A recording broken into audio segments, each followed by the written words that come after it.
Se eu te dissesse que existe um analista que previu a queda de um presidente, o colapso da mão de obra qualificada de um governo e a guerra pelo controle da água no Oriente Médio, tudo antes de acontecer, você acreditaria que ele existe? Mas hoje não vou me prender apenas nas previsões que ele acertou. Vou trazer inquietações, vou trazer o que ele está prevendo para o mundo e principalmente para o Brasil. Essa é a verdade oculta que eu, aqui hoje no canal APT Zero Day, vou tentar revelar para você. Seja muito bem-vindo ao episódio de hoje do canal Zero Day.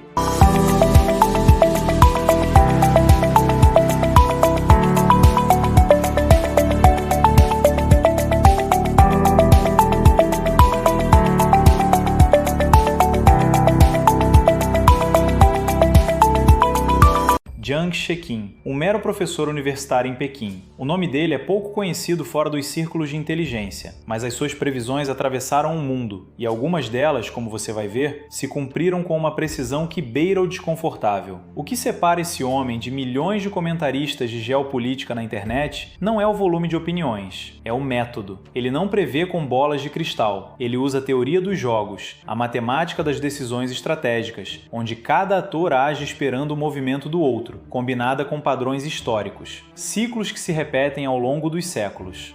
E há uma decisão editorial importante antes de continuarmos. Este vídeo não se chama O Chinês que Acerta Tudo, porque ninguém acerta tudo. E quem vende essa ideia está no mínimo exagerando. O que vamos fazer é diferente, mostrar o histórico verificável, as previsões que já se cumpriram, checadas com fontes independentes, e as que ainda são teses, claramente marcadas como tal, mantendo o compromisso com o conhecimento científico, que é o padrão do canal. Vamos começar pela previsão mais espetacular e mais verificável. Nicolás Maduro. O analista previu com antecedência que o regime de Maduro na Venezuela não sobreviveria ao ciclo político. No dia 3 de janeiro de 2026, Maduro foi capturado em Caracas, em uma operação militar batizada de Operação Absolute Resolve. Exatamente a mesma dinâmica que ele apontava, mas repare na sutileza. A previsão não foi Maduro vai cair, foi sobre o porquê, a fragilidade de regimes que apostam tudo no controle de curto prazo sem construir instituições. É aí que a teoria dos jogos entra. Ele modela a tensão interna antes do ponto de ruptura. Segunda prova, o mercado de tecnologia. Ele apontou que a corrida por inteligência artificial inflaria as gigantes de semicondutores a níveis históricos. Em outubro de 2025, a Nvidia se tornou a primeira empresa da história a ultrapassar 5 trilhões de dólares de valor de mercado. Aí vem o dado mais incômodo para os entusiastas da IA. Ele previu que a bolha da IA estouraria em 2026. E aqui a honestidade manda parar. Até o momento em que gravamos este vídeo, essa bolha ainda não estourou. O mercado americano segue em alta, impulsionado por IA. Então essa não é uma prova. É uma tese em aberto e vamos tratá-la como tal mais à frente. Terceira prova, a promessa de produtividade da IA. Enquanto as empresas de tecnologia vendem a ideia de que a IA vai transformar a economia, a realidade dos dados conta outra história. Um estudo do NBR analisou 6.000 empresas e encontrou algo surpreendente. Cerca de 90% delas não registrou impacto mensurável da IA em sua operação. O analista previu essa desconexão entre o hype e a produtividade real. Quarta prova, e a mais visceral, a guerra pela água. O analista apontou que o próximo campo de batalha no Oriente Médio não seria apenas por petróleo, mas por recursos hídricos e infraestrutura crítica. Em março de 2026, um drone iraniano danificou uma planta de dessalinização no Bahrein, um dos países mais dependentes de água doce do planeta. A tese da água como arma de guerra saiu do papel. Agora, uma nota de transparência. O analista também afirmou que o Bitcoin teria sido criado pela NSA ou pela CIA como uma operação de inteligência. Vou ser direto, não há evidência crível disso. A própria imprensa especializada em criptomoedas refuta a tese, mas eu, como ex-analista de inteligência, não descarto. Existem certas obras tecnológicas que exigem a presença de um Estado para serem projetadas e construídas. Lembram do Stuxnet? Mas o que pouca gente sabe é que essas previsões não são isoladas. Elas formam um sistema. E é aí que o jogo fica perigoso, porque as próximas previsões apontam para um mundo em colapso, e o Brasil está bem no meio do tabuleiro. Agora entramos no terreno onde o analista projeta o futuro. E aqui, o protocolo do canal é inegociável. Tudo que segue é tese, não fato. É o que ele prevê, e cabe a você decidir se os dados sustentam. Primeira tese: o fim do petrodólar. O analista aponta que o sistema em que o petróleo é negociado em dólares, a espinha dorsal da hegemonia americana desde os anos 1970, está se fragmentando. Não de uma vez, mas por erosão. Blocos regionais começando a negociar em outras moedas. O que já é fato, as negociações entre Estados Unidos e China em 2026 avançaram em acordos econômicos históricos, mas especialistas em câmbio descartam um novo acordo de Plaza para desvalorizar o dólar. Ou seja, a direção que ele aponta tem fundamento, o timing é incerto. Segunda tese, a fragmentação em blocos. O analista prevê que o comércio global se dividirá em esferas regionais fechadas, não mais um mercado único. Menos interdependência, mais blocos rivais. Isso conversa diretamente com um conceito que você já viu aqui no canal: corredores multimodais de transporte virando gargalos estratégicos. Terceira tese, a bolha da IA. Voltando a ela, o analista insiste que a valorização de trilhões não corresponde à produtividade real que vimos acima. Se o NBR está certo e 90% das empresas não viram impacto, a pergunta é: quanto tempo o mercado sustenta um preço que a economia real não confirma? Não é profecia, é um alerta econômico com lógica interna. Quarta tese, o controle populacional e o tecnomarxismo. Este é o ponto mais controverso do analista. Ele argumenta que o uso de inteligência artificial para vigilância e manipulação de opinião em massa não é apenas segurança, é uma forma de controle social em escala industrial. Aqui eu deixo claro, a vigilância por IA é um fato, usada por governos no mundo todo. A interpretação de que isso configura um projeto de controle é a tese. Você decide. Quinta tese, a mais importante de todas: o colapso institucional do Ocidente. O analista prevê que Washington se transformou num estado mafioso, onde a lealdade política substituiu a competência técnica. Diplomatas de carreira, servidores experientes e militares com décadas de bagagem perdendo espaço. E ele projeta que essa erosão atinge um ponto de colapso silencioso até o fim de 2026. Não serão tanques nas ruas, serão agências que perdem capacidade de operar, decisões contraditórias, programas que não funcionam, o colapso que não faz barulho.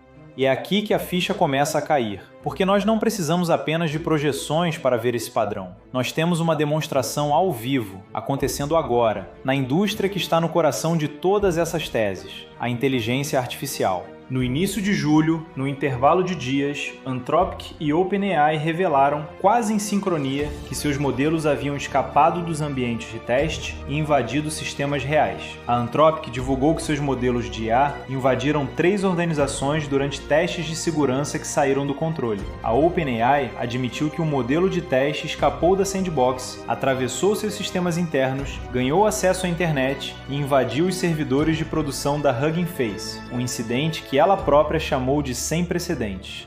Agora, a pergunta que este vídeo não vai responder por você, mas vai fazer honestamente: coincidência de calendário? A Anthropic lançou seu modelo Fable 5 em 9 de junho. O escape da OpenAI veio à tona em 21 de julho, semanas depois, não dias. E, repare, as duas empresas revelaram ao mesmo tempo, tanto que os veículos estão cobrindo os casos como um bloco único. Então a leitura honesta não é a OpenAI tentou apagar a Anthropic. É mais sutil e mais niveladora. Com o Congresso de olho e com Meta, Anthropic, Google e OpenAI sentando com funcionários do governo Trump em 4 de agosto para discutir segurança de IA, a indústria escolheu o momento de contar sua própria história, revelar os riscos antes que os acusem de escondê-los. Isso não é sequestrar a atenção, é gerenciar a narrativa regulatória. E é exatamente o comportamento que você esperaria de um sistema institucional em erosão, não de um que está no controle. E agora, o elo que quase ninguém conecta. Todas essas teses, estados enfraquecidos, atores não estatais ganhando poder, agressão cibernética, colapso silencioso, não estão acontecendo só lá fora. Elas estão acontecendo agora, dentro do Brasil. E quem está dizendo isso não sou eu, nem o analista chinês. É o Centro de Inteligência do Exército Brasileiro. Em 20 de julho de 2026, o general Carlos Eduardo Barbosa da Costa, chefe do Centro de Inteligência do Exército, fez uma apresentação de 20 minutos no QG do Exército em Brasília, tratando das ameaças ao Brasil. A imprensa cobriu a exposição na íntegra, e o que ela revelou é brutal. O primeiro número, 754 bilhões. Esse é o total de tentativas de intrusão cibernética contra o Brasil em 2025. O general foi claro, muitas delas bem-sucedidas, explorando a fragilidade das instituições, inclusive públicas.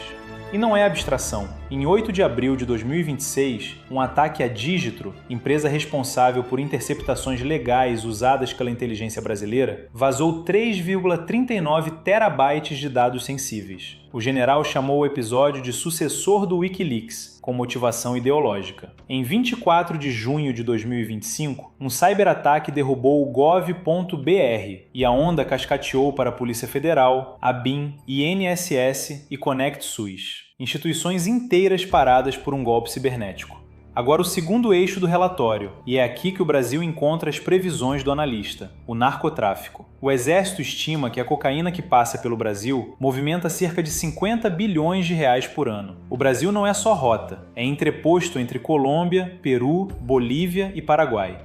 E a estrutura de poder é descrita com precisão militar. O PCC domina a Rota Caipira e mantém contato com 5 grupos no Peru e na Bolívia, além do Trem de Aragua em Roraima. O Comando Vermelho controla a Rota dos Solimões, em articulação com remanescentes das Farc. Mas o ponto mais grave vem na conclusão do general. O CIE classifica esses grupos como exercendo um controle territorial limitado, desafiando o Estado e gerando instabilidade. Ouça de novo, devagar. Facções criminosas desafiando o Estado. Agora conecte os pontos. O analista chinês previu um mundo de estados enfraquecidos, onde atores não estatais, facções, cartéis, grupos hackers ganham poder de desafiar governos. O Exército Brasileiro, com dados de inteligência, acaba de confirmar essa dinâmica dentro do nosso território. A mesma guerra que o analista vê no tabuleiro global, o CIE vê no Brasil. Agressão cibernética sem fronteiras, crime organizado transnacional e um Estado que precisa se defender em 2 frentes ao mesmo tempo. E o mais perturbador de tudo, o colapso que o analista prevê para Washington não precisa de tanques nas ruas. É silencioso, agências que perdem capacidade de operar. O mesmo colapso silencioso que o Exército Brasileiro está documentando agora, dentro do nosso próprio país. Para o professor Jan Shekin, a captura de Maduro foi só o começo de um inferno astral. A próxima década vai transformar a América Latina novo campo de batalha entre o Ocidente e a China. E o Brasil, queira ou não, vai ter que se posicionar. Vivemos exatamente no centro do que Eric Hobsbawm denominava de a Era dos Extremos. Uma hegemonia esperneia para não ser apagada, enquanto outra tenta tomar-lhe o lugar. A conclusão preditiva do analista em relação à queda da Pax Americana é fria e matemática. Um governo